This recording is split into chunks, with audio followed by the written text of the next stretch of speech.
Hello, it's Philip Taylor speaking from Richmond Green Chambers, and this morning I'm looking at a book which has come to us from Edward Elgar Publishing Limited. They are a family business covering international publication matters, and they're very well known for the production of compilations of learned articles, and they achieve a very high scholastic standard.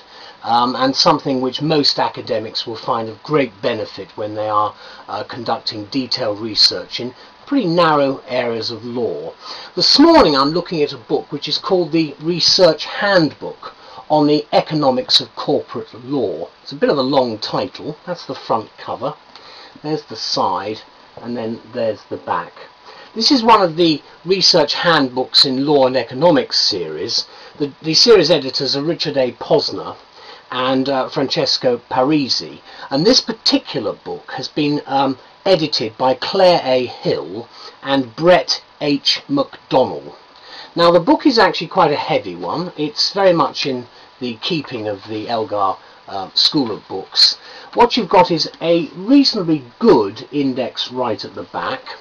You've got, as to be expected, there isn't quite so much in the way of paragraph numbering, but you do have narrative, but you have got very useful footnotes at the bottom. There's quite a lot of referencing. I'll give you an example of that here.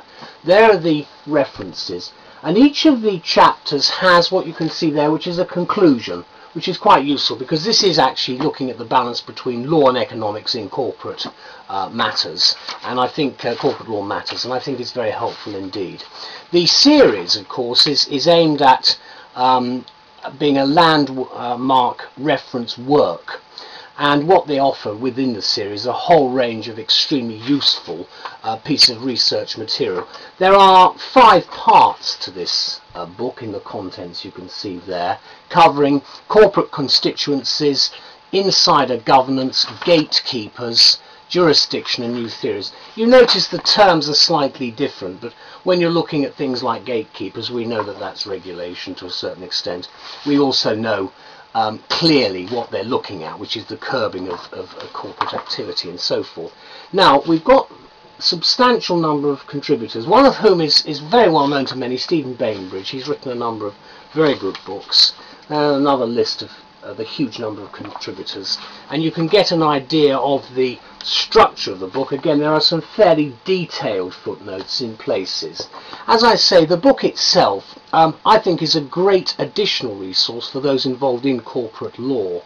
It comprises essays basically which have been specially commissioned for this volume, and the people who've obviously committed themselves to writing this are the leading scholars of the day who have shaped the field of corporate law and governments, and in it they are exploring the developments with a critical eye on what is a vibrant and expanding area of research for many people. I'm particularly pleased with the work that Edward Elgar have done, because whilst some of the language is a little bit, if you like, transatlantic, and I don't mean that in a rude sense, but there are some words which tend to be exchanged quite freely between America and the United Kingdom.